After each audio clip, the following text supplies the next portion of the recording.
Suzy once again asked Jimin. Mr. Jimin, you still haven't told me where you are going. Jimin became flustered by her question. He stammered, oh, well, you mentioned that you were going to Jeju Island for a vacation, so I thought, why not join you? Suzy sighed and replied, sorry, Mr. Jimin, but you can't come with me. I've given that privilege only to my dear Jungkook. But if you want, you can go with Miss Min Young. Jimin glanced at Min Young and mumbled to himself, what does she mean by that? Am I supposed to go on a date with Min Young? Sometimes, I feel like Suzy has completely lost her mind. She says the weirdest things. A short while later, they all boarded the plane and reached Jeju Island. As soon as they arrived, Jimin rushed out of the airport, quickly jumped into a taxi, and instructed the driver in urgency, driver, drive fast, take me to the hotel right now. Just as he was about to leave, he spotted Suzy and Min Young stepping out of the airport. Suzy tried to signal him to stop, but the moment Jimin saw her gesture, he panicked and yelled at the driver, step on it. Hurry up and drive. The driver sped off towards the hotel. Watching Jimin leave in such haste, Suzy turned to Min Young, confused. Did he not see me, or did he pretend not to? Min Young, placing her luggage into another taxi, replied blankly, don't fool yourself. He saw you and deliberately ignored you. Hearing this, Suzy pouted angrily, how dare he ignore me? Jimin, you're so dead. Scene change. At the hotel. As soon as Jimin reached the hotel, he rushed to the receptionist and asked, which room is Jungkook staying in? The receptionist gave him a professional smile. I'm sorry, sir, but we cannot disclose the room number of our VIP clients. How else may I assist you?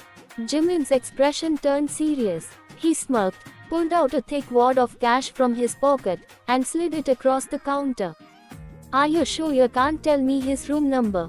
Not even for this. The receptionist hesitated. The sight of the cash tempted her, and after ensuring no one was watching, she quickly grabbed the money and whispered Jungkook's room number to Jimin.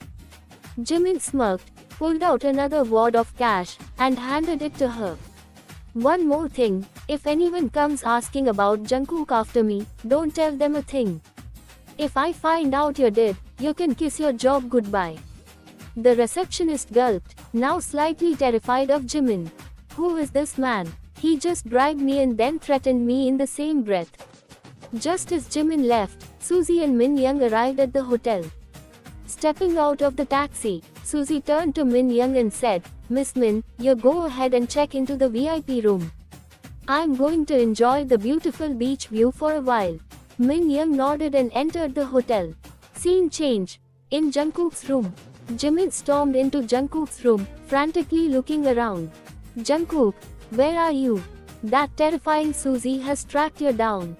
We need to get out of here, bro. After a few moments, he realized that Jungkook wasn't even in the room. Jimin's eyes widened in realization.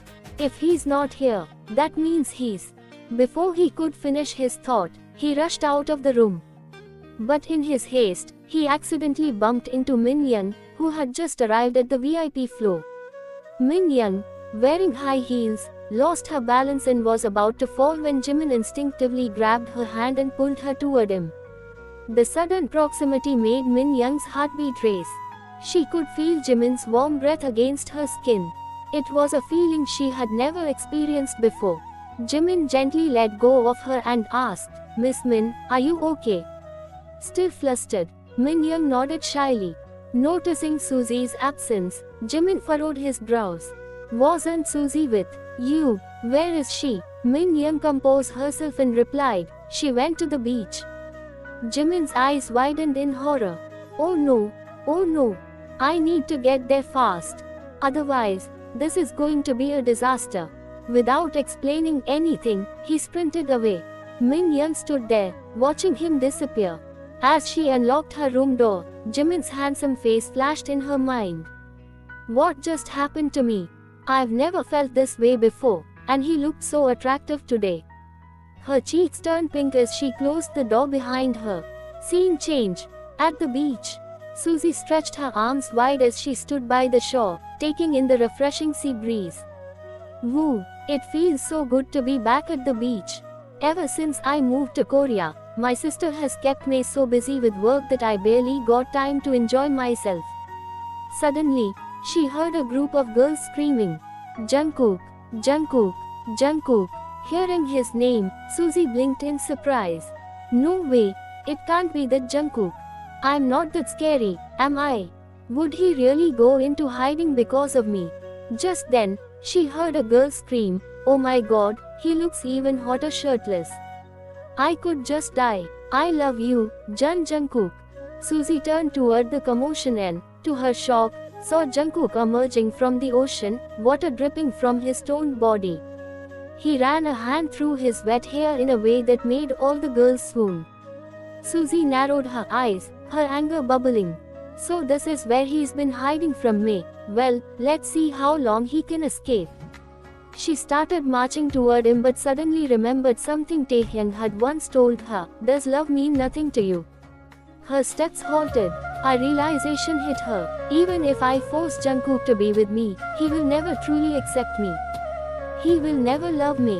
Our relationship will be nothing more than a sham, and I don't want that. Her hands clenched into fists. Determined, she pulled out her phone and made a call. "Tell me, how can I make Jungkook fall in love with me? How can I make him like me? I'll do whatever you say, I just want Jungkook." To be continued. Who was Suzy talking to? Will their advice help her win Jungkook's heart? Will Jimin succeed in keeping his best friend away from her? And will Minyoung realize that what she's feeling is love at first sight? Stay tuned for the next episode of Love is a Deal.